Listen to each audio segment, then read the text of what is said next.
And sa 7 years, ano ba yung mga struggles na mga pinagdaanan mo? Yung struggle na pinagdaanan ko, syempre yun nga, yung struggle nung nag-uumpisa pa lang, ma'am. Kasi, di ba, ang hirap manligaw ng mga online seller. Yun, isa yun sa struggle ko kung paano ipapakilala si Queen White.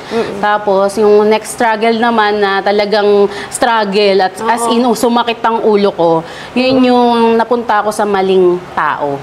So, parang may nagtiwala, tapos ikaw nagtiwala? Nagtiwala po ako sa kanya.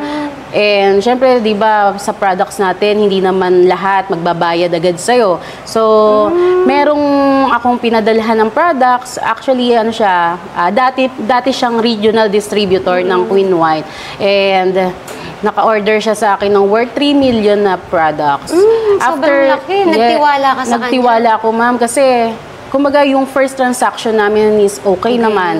Talagang hindi naman siya pumalya sa payment. Pero yun nga, parang pinadama niya ako. Second order niya, worth 3 million. After nang ma-deliver yung product na yon, naglaho na siya. So, yun yung pinaka-struggle ko. Siyempre, binayaran ko rin yung products na yun. Kasi kukunin mo naman yan sa manufacturer, kailangan mong bayaran. Yes, ma'am. Pag pinagawa mo, kailangan ng 30 to 50%, diba, na down payment. Tapos sila nakuha niya ng free. Tapos nabenta na niya. Tapos siya Pero nabenta niya? Nabenta niya, ma'am. Kasi meron pa kaming conversation after nung kumbaga, tinatry kong singilin siya.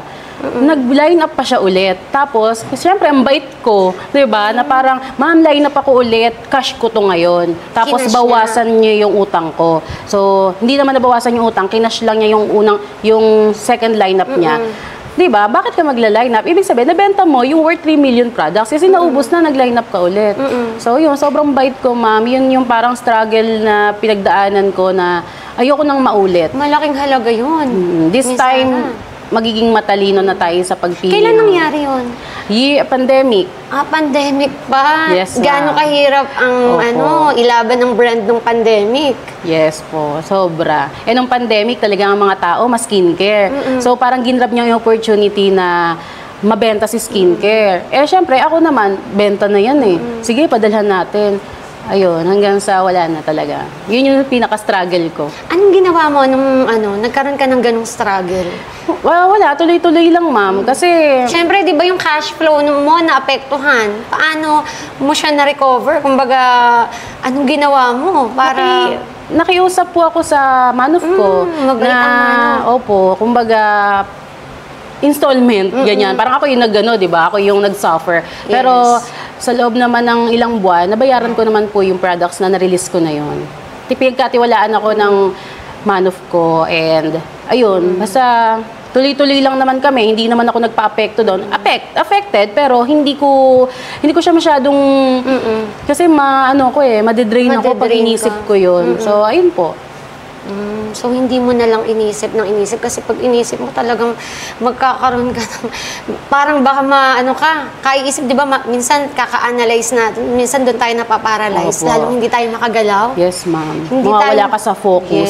Yes. So, ang ginawa mo, nagtuloy-tuloy ka lang talaga? Tuloy-tuloy lang, ma'am. Humanap ako ng panibagong distributor sa area na yon. Sa awa ng Diyos, dumating yung tamang tao para sa akin. Kasi kung naubos niya, ibig sabihin, gumagalaw dun sa area niya. Yes po. So, opportunity pa rin yun, kaya lang sinira niya yung trust mo. Yes, ma'am. Pero kamusta naman yung mga distributors mo ngayon? Masasabi ko naman na successful naman po sila. And yun nga, kaya nga tayo tumagal ng 7 years sa market dahil moving sila.